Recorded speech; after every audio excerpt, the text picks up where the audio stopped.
Eu acho que nós estamos vivendo uma disruptura completa. Tá? O sistema político brasileiro ele está sendo implodido porque ele é um sistema político mau, antigo, arcaico, concentrador de poder, que não respeita o indivíduo. Que isso, cara? Que não respeita o indivíduo é ótimo, né? Lá vem a análise de centavos do liberal. Não respeita as liberdades. Por isso ele está sendo implodido, naturalmente. Não respeita as liberdades negativas de fazer o que bem entender, né? É isso. Na União Soviética, levou 70 anos para cair. Não, ele não pode estar fazendo isso. Ele não pode ser. Ele não pode estar comparando a forma como o sistema político brasileiro é concebido aqui com o que era na União Soviética. Eu não consigo acreditar. E aquela podridão chamada socialismo, comunismo na União Soviética. Queria ver falar isso na época que a União Soviética estava de pé. Queria ver falar isso. Bom, é só ver o que a União Soviética produziu ao longo da sua história, né? País feudal, que se industrializa e garante uma vida decente para as pessoas. Pode não ser uma vida de muito luxo, tudo bem? Mas era uma vida que as pessoas tinham coisas, né?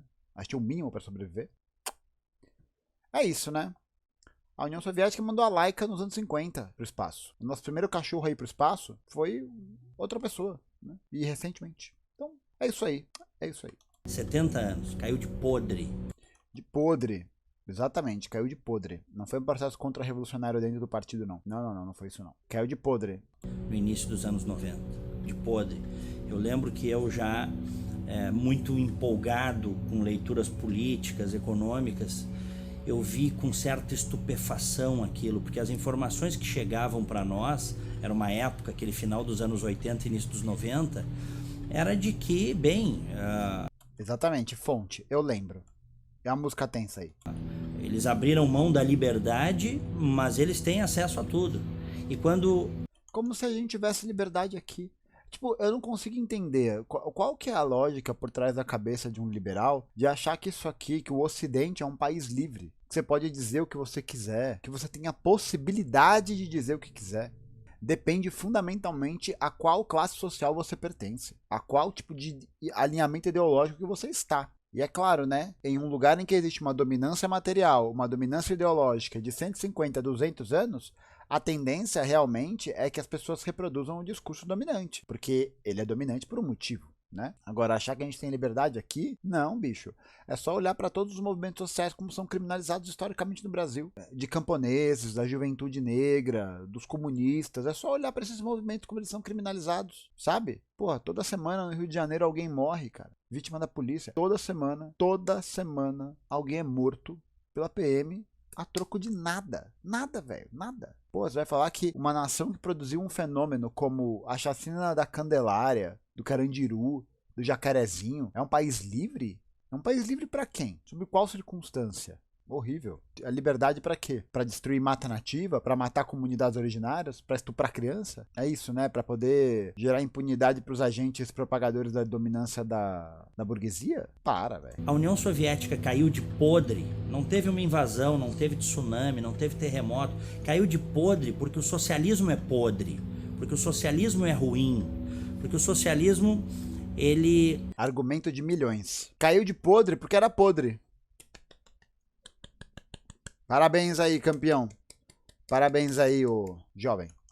captura as consciências. E aquelas que ele não consegue capturar, ele esmaga, ele mata. Ah, tá. Entendi. É porque aqui é diferente, verdade. No capitalismo é diferente. Eu esqueci disso. Porque, claro, né? Todo processo de disputa política, disputa ideológica, ele é necessariamente atravessado por tensões, né? Ele é atravessado por conflitos. Então, inevitavelmente, um conflito vai acontecer. Inevitavelmente. Quando houve o colapso da União Soviética, eu comecei a racionalizar, a pensar. Eu vinha de uma vertente de esquerda. Graças a Deus nunca fui petista. Pô, vertente de esquerda que nos anos 80 não era petista. O cara era o quê? Do PSDB? Porque infelizmente eu vejo que tem pessoas que entraram no petismo e nunca mais foram pessoas normais. Acontece alguma coisa a nível cerebral e sei lá eu o que acontece com o cara. Quer dizer, muitos conseguem sair, outros conseguem sair sequelados e outros nunca mais conseguem se livrar desse negócio, que é um negócio... Ó, se livrar desse negócio, como se a ideologia contra-dominante, né? Hoje em dia o petismo não representa mais isso, né? É uma ideologia de alternativa e tal, mas não é radical, convenhamos, né? Vamos ser honestos aqui nesse debate. Mas olha como ele trata essa ideia como uma ideia que parece uma doença.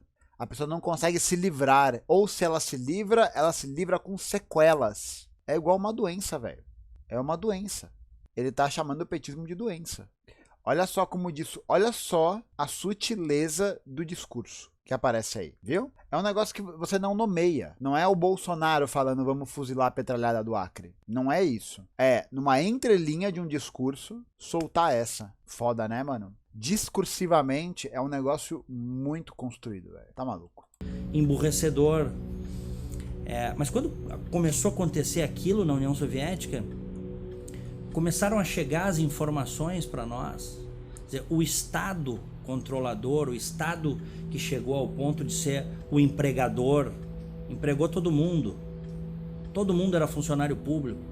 O cara levava 10 anos para comprar um carro na União Soviética. Porque aqui não leva, né? A classe trabalhadora não leva 10 anos para financiar um carro. Ai, ai. Não leva 30 anos para comprar uma casa. Ai, ai. Que horror, todo mundo empregado. Que horror. Se ele tivesse dinheiro, apenas algumas castas tinham muito acesso aos bens de consumo e a grande massa, né, não tinha acesso a nada. O cara levava 10 anos juntando dinheiro. Se daqui a pouco um vizinho delatasse que você, porventura, estaria conspirando contra o regime, o sujeito sumia da noite pro dia e as crianças eram levadas para um orfanato. Informações tiradas diretamente do bumbum. Entendeu? É isso. Essas coisas já tinham sido contadas na literatura. Por exemplo, o Solzhenitsyn escreveu o Arquipélago Gulag. Aí você vê, as pessoas vão me perguntar, já me mandaram isso. A gente não pode ler um livro como o Arquipélago Gulag para fazer uma pesquisa sobre Stalin? Não, não. Um relato pessoal, se ele não tem procedência em outros relatos, ele não pode ser considerado um documento histórico. Não pode. E ser usado como fonte final de interpretação, que é o que fazem com Animal Farm, do George Orwell, que é o que fazem com esse Arquipélago Gulag, tá ligado? São obras profundamente que reproduzem linhas discursivas anticomunistas. Por isso que não pode usar essas obras como referência. Não pode. Não porque elas são anticomunistas, né? Mas porque elas não trazem respaldo em pesquisa histórica. Sabe? É isso. Que de certa forma mostrou as entranhas desse regime tirano que é o socialismo, o comunismo. Mas com a queda da União Soviética ficou claro para mim que esse sistema ele não se sustenta. Pô, podia arrumar essa mesa aí, hein? Cheia de papel. Ele não é um sistema que tem legitimidade. Ele não é um sistema bom. Ele não é um sistema que tem legitimidade. Ele não é um sistema bom. Olha só que safadeza. Tipo, ele até agora, ele não deu nenhuma concretude de argumento. Nenhuma. Ele não falou sobre economia planificada, ele não falou sobre nada que pudesse embasar numa dificuldade material do socialismo. Nada. Tipo, ele não tá dizendo nada, mas como é que ele reforça a linha discursiva dele? É utilizando esses jargões de liberdade, de censura de consumo pessoal, que são todas linhas ligadas à ideologia liberal, né? Vamos ver aqui quais são as fontes. Não vai ter, ó. Não tem nada. Aqui, ó. Tem nada. Não tem nada aqui. Nada. Ele é, na verdade, um sistema opressor. O socialismo, o comunismo é um sistema arcaico, violento. Ó, até agora, ele não trouxe nenhuma fonte do que ele tá falando. Ele não fez nenhuma análise concreta da realidade. Ele está fazendo todas as análises a partir de princípios morais para criar uma difamação tão grande que fica inquestionável. É como se você martelasse na cabeça da pessoa milhares e milhares e milhares e milhares de vezes certas determinações, que até quando você acha estranho e alguém te questiona por isso, é estranho achar estranho, entendeu? É um negócio tão naturalizado que ninguém vai se posicionar contra. Porque é estranho se posicionar contra. Não que possa estar errado, entendeu? Não que é baseado em pesquisa, não que é baseado em alguma análise. Mas é estranho estar errado. Simplesmente estranho, tá ligado? É isso. Assassino. Ó. Tá? E que, sobretudo, impede as pessoas de exercerem sua um liberdade. direito fundamental, que é a liberdade. Pronto. Os dois direitos principais liberdade e propriedade privada do ser humano é a vida e a liberdade. Ah, errei. O socialismo, o comunismo suprime isso. Pois bem, no Brasil há Não deu nenhum argumento, nenhuma análise. Mas é isso, né? Um discurso fácil e ideologicamente muito cooptável. Há décadas a tentativa de implantação desse sistema. Nossa Senhora. Lógico, com uma outra cara, com uma outra roupagem. Quem lê um pouco sobre Gramsci, Antônio Gramsci, vê que ele era um cara ao mesmo tempo brilhante, mas um cínico, né?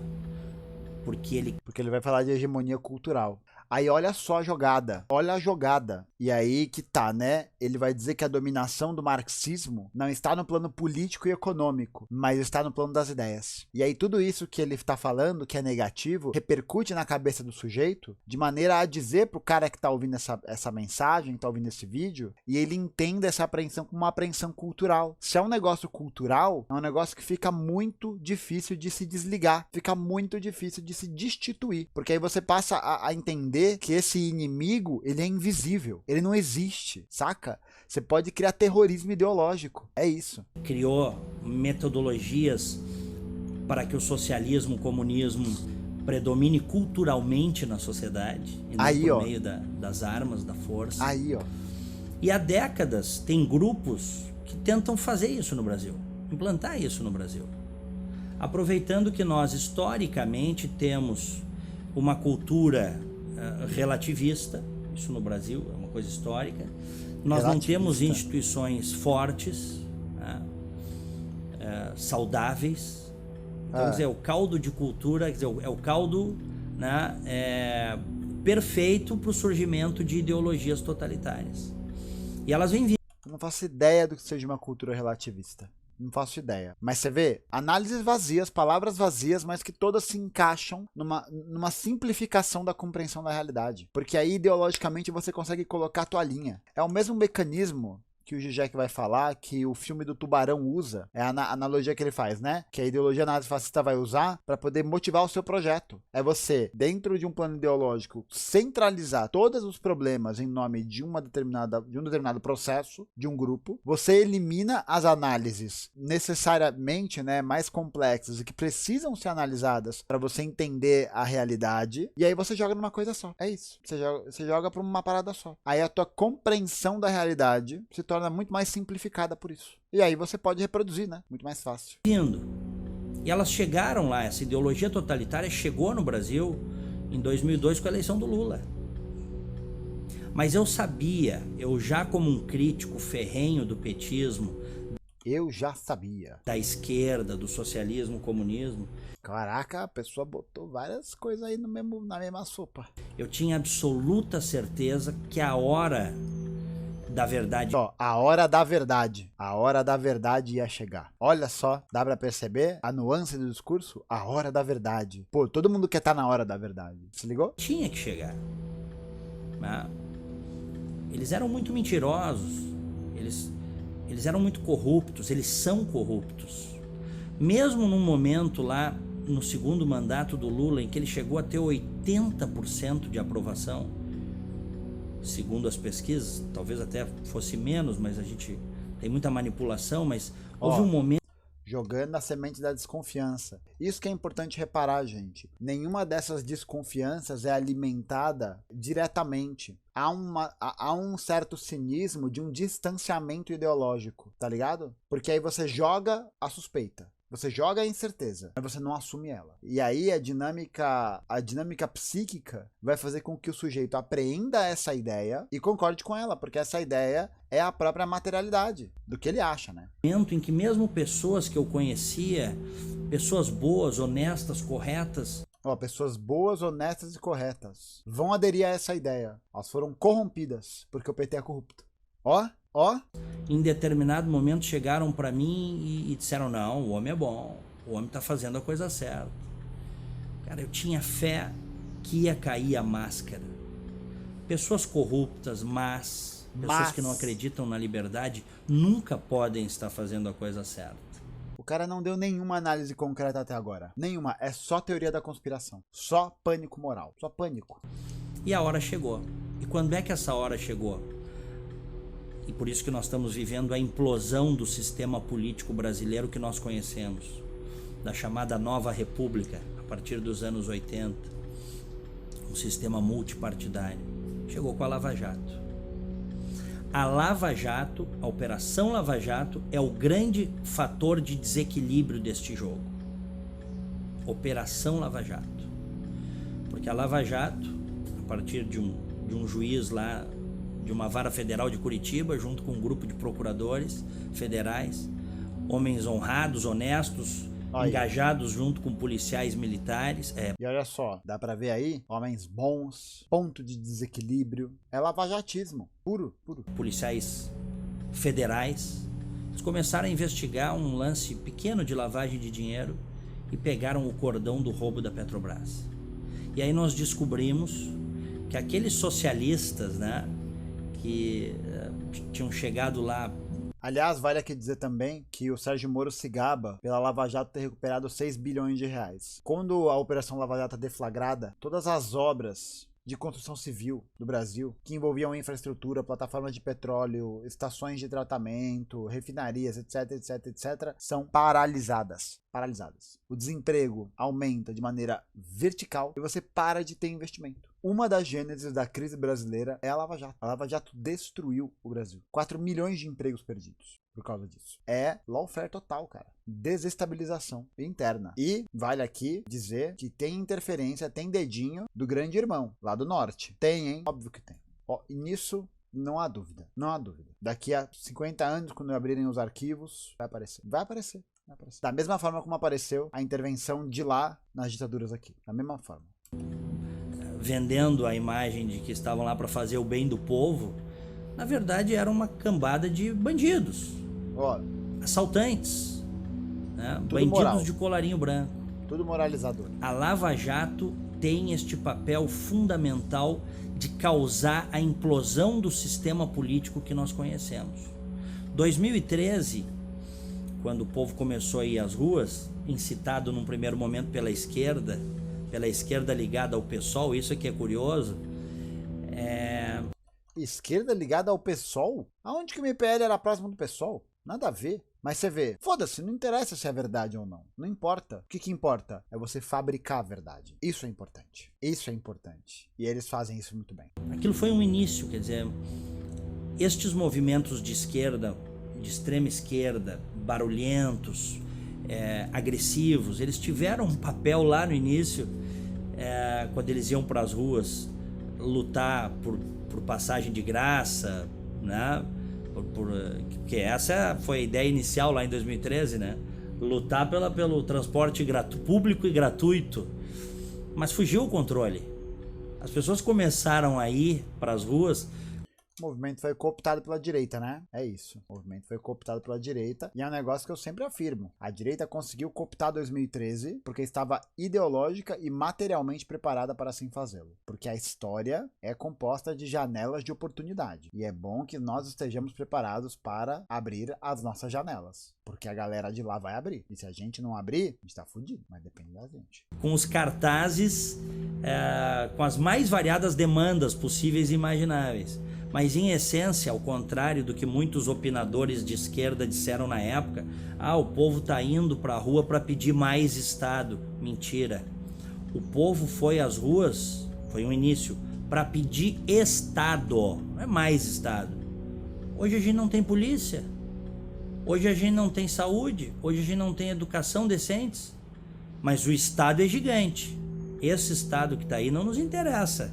Não é esse Estado que a gente quer um Estado que preste o básico de serviços públicos com a carga tributária gigantesca que pagamos. Aí aprova a PEC do teto dos gastos, que para de garantir investimento nessas áreas fundamentais por 20 anos. E a partir dali também entram as redes sociais, tem um papel fundamental, as pessoas começam a se dar conta de que elas não estão sozinhas. Muitas vezes. Interessante porque ele pega essa ideia de trazer um tipo de memória que é construída a partir de uma certa coletividade, assim. Fora essa comparação escrota do Estado capitalista com o Estado socialista, né? Fora isso. Achar que o Estado é um negócio independente da ideologia da qual ele está sendo utilizado, né? Mas enfim. Mas olha só, as pessoas conseguiram ver que elas não estavam sozinhas, existia uma construção de liberdade. Porra. Às vezes o cara tava numa repartição, num escritório, quietinho ali, louco para criticar o governo, mas ele não sabia se ele podia. Daqui a pouco ele vê no Facebook que o cara que trabalha com ele, com quem ele nunca tinha trocado ideia, esse cara faz uma crítica, aí ele se sente, né, cacifado para criticar. Isso tem num livro interessante, que faz uma análise política ruim, mas que conta essa... São 2 livros, na verdade. Um que chama Menos Marx, Mais Mises, A Ascensão da Nova Direita no Brasil. É um livro que politicamente é fraco, mas ele faz uma arqueologia legal pra vocês, pra gente analisar qual que é o cerne desse desenvolvimento. É interessante. E um outro, que é da editora Redra, que chama... são vários artigos, na verdade. É esse aqui mesmo, do ativismo digital. Tem um capítulo inteiro que fala só sobre isso, sobre a utilização da direita nas comunicações estratégicas. Vale muito a pena. Baita livro. Enfim, vamos lá. E aí é isso que a gente tá vendo, né? Essa disruptura. Hoje as pessoas nas redes sociais, na própria mídia, começa a ser de forma muito contundente. Na vida, nas famílias, no trabalho, as pessoas estão começando a dizer o que pensam. E isso é fundamental para um novo momento, para um novo país que nós queremos. É isso, né? E aí você fala o que as pessoas pensam, o que elas desejam. E aí isso incute no sujeito também o ímpeto para poder falar o que bem entender. Olha que coisa. No futuro, quando os historiadores, daqui a muitas décadas, escreverem o que aconteceu, o que se passou durante o período Lula-Dilma... Não, seu barriga não. Esse é o Zamiliano do Cocô Verso, né? E essa disruptura que nós estamos vivendo agora... vai ter que ter um capítulo dedicado à mídia e à imprensa. A mídia, a imprensa, eu não digo de forma generalizada, porque você sempre tem exceções, você sempre tem bons veículos e... É isso, você fala, é quase tudo ruim, quase tudo ruim, quase tudo. Bons profissionais comprometidos com a verdade. Com a verdade. Mas uma parte considerável da mídia brasileira foi cúmplice desse projeto criminoso de poder. Ao não ir fundo para mostrar do que se tratava, ao deixar passar batido o currículo das pessoas que foram para o governo, né? Ao não dar voz a opiniões divergentes, sobretudo nos 2 governos do Lula e na primeira metade do governo Dilma. Mas é isso, né? O quanto existia de uma certa separação dessa alt-right brasileira, e ela ganha força a partir do movimento de 2013. E ela passa a conseguir se organizar e pontuar suas demandas nisso. Só ver o surgimento de figuras como Kim Kataguiri, Joel Pinheiro, o próprio Pedro Doria, essa galera toda aí que, não, vai falar que elas nunca fizeram parte da ideologia dominante, tá ligado? Pô, como assim, velho? A imprensa foi cúmplice. Parte dela. Vamos pegar o caso de Pasadena. Ora, se não era para a imprensa ter ido fundo quando surgiu o escândalo da refinaria de Pasadena, uma refinaria que custava 43 milhões de dólares, foi adquirida pela Petrobras, com a senhora Dilma Rousseff de presidente do conselho da Petrobras, por quase $1 bilhão no exterior. Notas de jornal, pequenas reportagens, notas de rodapé e um silêncio cúmplice. Mas você vê, né? O quanto é um discurso copiado e colado. Né? Por vários interesses, eu não tenho dúvida. E aí uma outra coisa, até uma outra informação relevante. O nome do vídeo é O Comunismo Caiu de Podre. E ele falou muito brevemente da União Soviética. De novo, né? Sem nenhum embasamento. E aí ele emendou o PT, para poder virar a ideia na cabeça da galera que o PT é comunista, entendeu? Para poder falar da corrupção, da falta de liberdade, da falta de transparência, que era o que tinha na União Soviética. Então ele tá tentando produzir um paralelo aí, absolutamente descabido, né? Mas para quem tá ideologicamente não fazendo leituras, né? Não tá aí imerso na formação política, pô, cai que nem pato. E aí que entra o benefício de uma produção audiovisual muito bem feita, que é essa aí. Também por ideologia. Há setores da mídia que têm seus interesses ligados ao governo, historicamente. Há outros setores da mídia brasileira que são ideológicos, fazem isso por realmente, sobretudo dentro de redações, por acreditarem que o projeto para o Brasil é um projeto de esquerda, que não deu certo em lugar nenhum do mundo. Então, Não. A China tá fazendo aqui, ó, pros Estados Unidos. Futuro, quando for contada a história deste... E outra coisa, né? Alguns jornalistas têm motivações ideológicas. Não eu. Eu não tenho motivação ideológica. Eu tenho motivação com a verdade. Você vê a diferença? Quando eu digo que a minha motivação é com a verdade, eu estou assumindo a face do que é real e do que, portanto, você deveria saber. Porque é a verdade. É a verdade que o seu professor comunista de história não queria que você soubesse. Sabe? É essa a linha. Neste momento, podem ter certeza, a mídia também irá para o banco dos réus. Agora, esta mesma mídia que eu estou fazendo essa avaliação aqui, e eu tenho 26 anos de jornalismo, então eu posso atestar isso. A minha crítica é uma crítica feita por dentro. Esta mesma mídia também, quando decidiu sair da zona de conforto, sair da neutralidade, mostrar as coisas como elas verdadeiramente são, sobretudo a partir da Operação Lava Jato, início de 2014, bem, aí esta mídia, esta imprensa fez toda a diferença, que é como tem que ser. Em países livres, nas democracias ocidentais, a liberdade de imprensa é um pilar, né, inarredável. Ninguém mexe com a liberdade de imprensa. Mas o Brasil vai mexer. Mas a imprensa tem que fazer a sua parte. Olha aí, tá claro, velho. A imprensa tem que fazer a sua parte para que ela não seja mexida.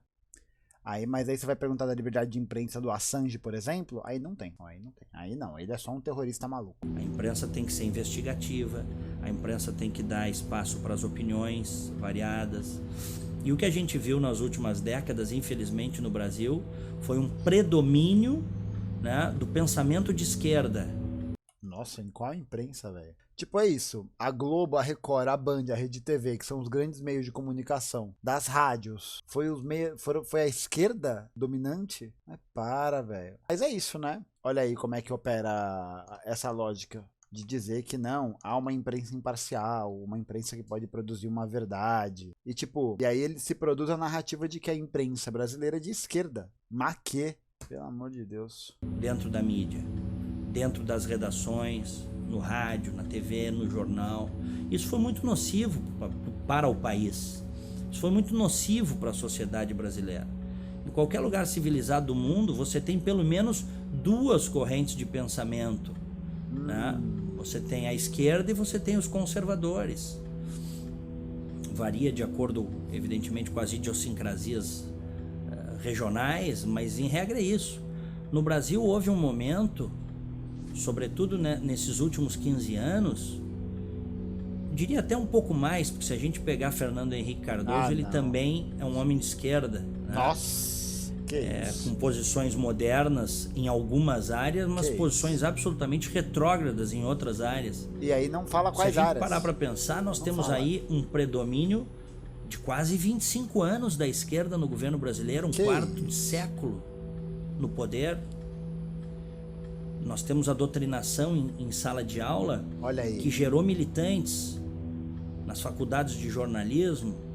Não, dado tirado diretamente do brioco, sabe? Quem aqui frequentou a escola sabe disso. Cara, e o negócio é esse, se fosse tão doutrinador assim, não era nunca pro Brasil ter caído nessa que onde tá. Pô, se existe escola partidária e essas estruturas, pô, então o nosso marxismo cultural é uma merda. Pô, então é uma bosta, né? Porque se tem toda essa movimentação e a gente não pegou poder, puta que pariu. A gente é muito trouxa.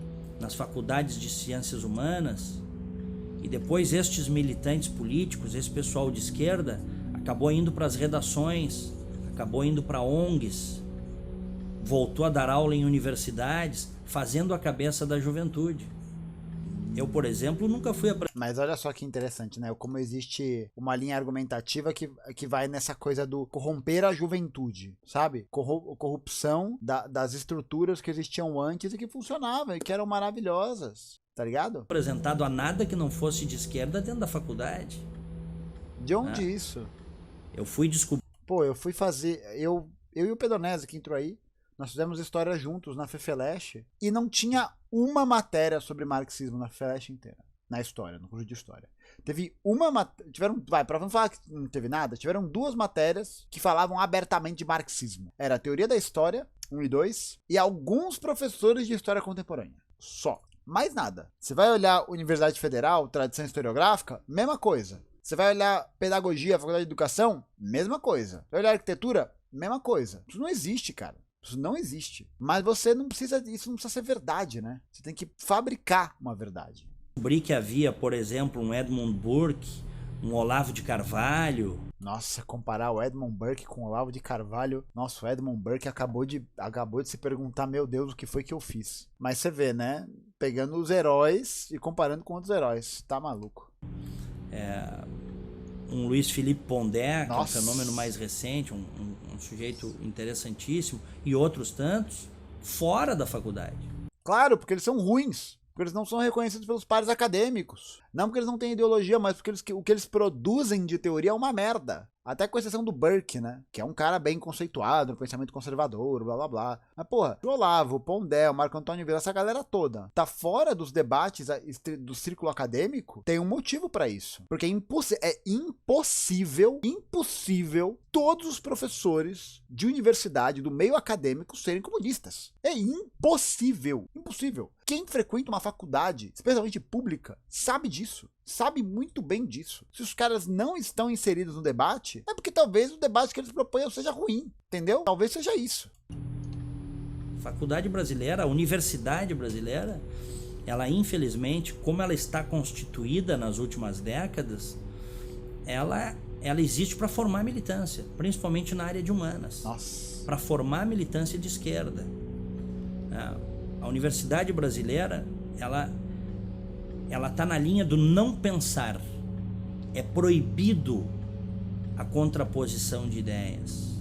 Olha o terror que está se fazendo. Até agora ele não deu nenhum... Vai acabar o vídeo e ele não deu argumentos materiais de por que o comunismo caiu de podre. Ele falou, era corrupto, não funcionava, não era bom, pipipi, popopó. Mas materialidade, argumento, processo histórico, não deu. Tá falando do PT, e olha só que jogada. Falou da União Soviética, falou do PT. E aí tá falando de doutrinação na universidade para mostrar como esse marxismo cultural tá inserido na mentalidade dos jovens, das pessoas que frequentam a universidade pública, e portanto que esse inimigo é um inimigo que deve ser combatido no campo da cultura, porque dessa maneira eles conseguem promover as ações deles, que são os produtores de uma contracultura, sacou? Eles são os emissários dessas ideias que vão combater o comunismo, o marxismo cultural. Eles estão te trazendo a verdade. Você deve acessar essa verdade. Eu tenho ficado muito impressionado porque isso começa a mudar. Essa é a minha impressão positiva. Hoje nós já temos grupos de pensamento liberal dentro das universidades brasileiras que estão dispostos, apesar de todos os esforços dos professores e das próprias reitorias, estão dispostos a mudar esse jogo, a contar uma outra história, né? A dizer que, enfim, se você teve um Marx, você teve um Mises. Meu Deus! Se você teve um Lenin, você teve um Churchill. Que isso? Mas aí, olha só, né? Olha só. Primeiro, comparar Marx e Mises é um crime. É um crime.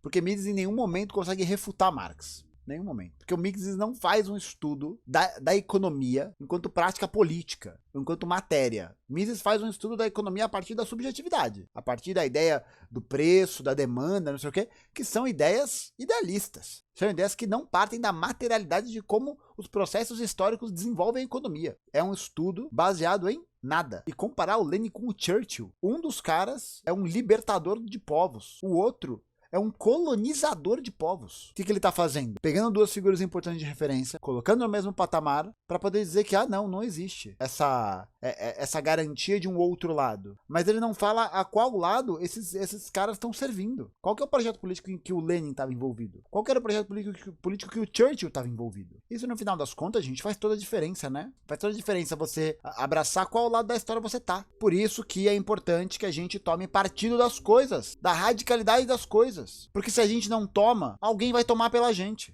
Não existe vácuo de poder. Não existe. Não existe vácuo ideológico, não existe vácuo de poder, não existe vácuo de influência econômica, não existe vácuo. Alguém vai preencher aquele espaço. Se você tem um Rousseau, se você teve um Rousseau, se houve um Rousseau, houve também um Edmund Burke. Que isso? Tá comparando o Burke com o Rousseau, tá maluco? Essa é a disruptura que nós estamos vivendo, mas infelizmente eu vejo ainda como problemática a academia brasileira.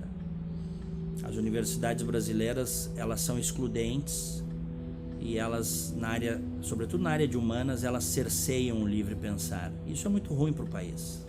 Isso é péssimo para o país. Tá maluco. Lavagem cerebral hard, velho. Hard demais.